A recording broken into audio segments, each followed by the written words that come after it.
Hi everyone, it's Ron Milligan with Remax Select. Happy February. I can't believe that January is already gone and we're already starting on February.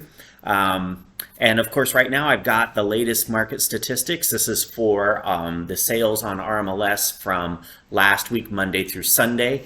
And today what we're going to look at are some of the usual things: the number of active listings, kind of the supply side, the number of pendings, which is kind of our measure of demand side, plus the lockbox opens. And then we're going to look at some of the statistics for the properties that did close this last week, and some of the stuff that we're seeing sort of anecdotally on the market right now. So right now, the number of listings that closed for that last week was 430.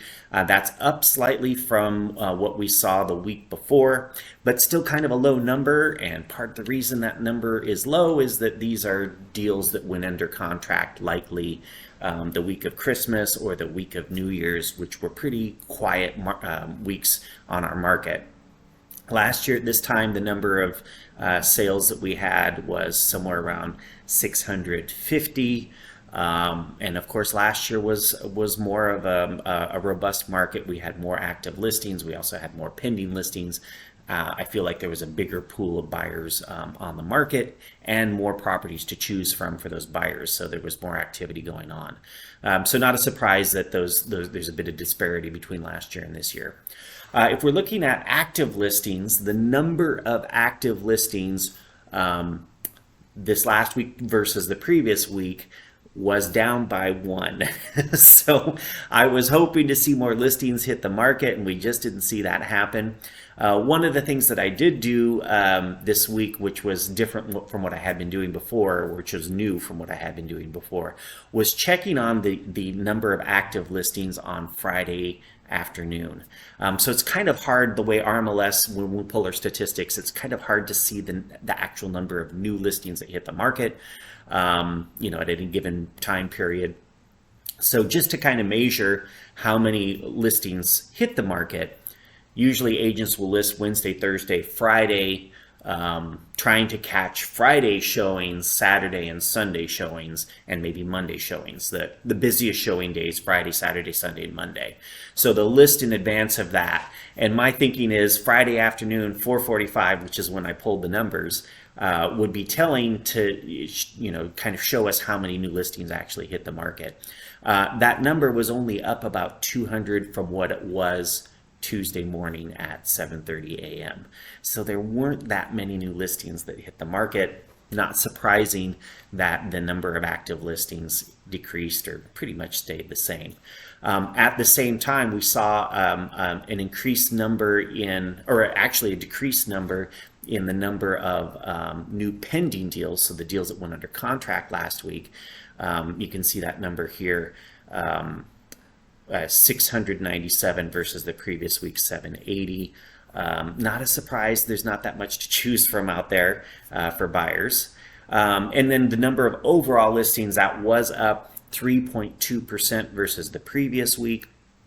It's showing that the demand is still there. Whatever is hitting the market is getting gobbled up by the pool of buyers that we have out there kicking around.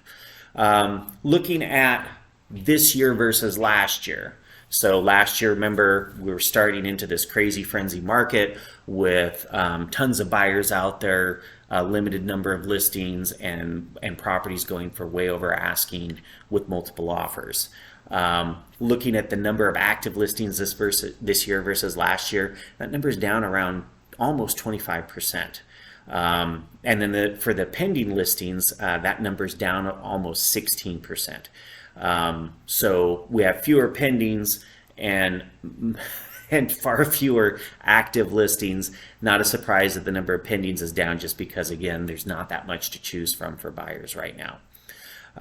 We're looking, of course, for more listings to be hitting the market as we start to enter into the end of winter, catching those early bird sellers who are listing a little bit early, and then and hitting our stride with our early spring buying season. So late winter, early spring, I'm hoping that we're going to start seeing more listings hit the market because we definitely have the buyers who are interested. The last thing is just for the homes that did sell. The average days on market was 27. Last year it was 38, and the median is 11. Last year that was 10 days on market. Average sale price 558, 324 versus last year at this time 509, 461. That 558 that we see is a big drop from where we saw what we saw the previous week, which was around 590 there. There's always a bit of volatility on this number, the average sale price, just because we're dealing with a small sample, and you can have a number of properties on the low end or high end that can kind of drag this number up and down. So we'll just keep an eye on that as we move forward through the weeks, and then the last thing was the average sale price versus the original list price. That's 100.09%, and then the median sale price was 101.11. So property listed for asking price, and the median sale price for that last week was 101.11% of that asking price. So stuff is still moving for above the asking price on average. So the one thing that we are seeing sort of anecdotally is that it feels like we have a smaller pool of potential buyers this year versus last year.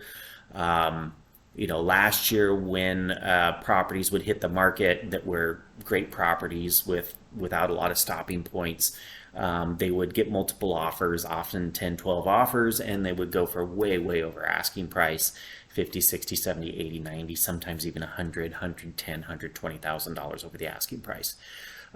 This year, it feels like a smaller pool of buyers. When those types of listings are hitting the market, we're getting maybe 5 offers, 6 offers versus the 10 or 12 that we saw last year.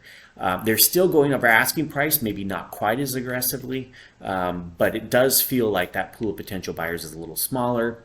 There could be a couple of reasons. One is that 3 reasons. One is that interest rates have gone up a little bit, which has reduced some of the buying power of buyers, so they can't go as high over asking price. Number 2 is that we're still kind of early in the season. And then number 3 is that there's could be, and there probably is, a bit of buyer fatigue out there. Buyers who might have been in the market last year battling it out for the few properties, are looking at this market saying, hey, I'm just going to sit this out for a while until things start to change. So there may be kind of a shadow inventory of buyers off to the side waiting for things to sort of change. We'll see. So we'll just keep track of the numbers. And of course, as I always say, all real estate is local. So if you're interested in what's going on in your neck of the woods, your neighborhood, your building, whatever it happens to be, I'm happy to share what I know or do a bit of research and let you know what I'm seeing on the market. All right, we'll see you next week.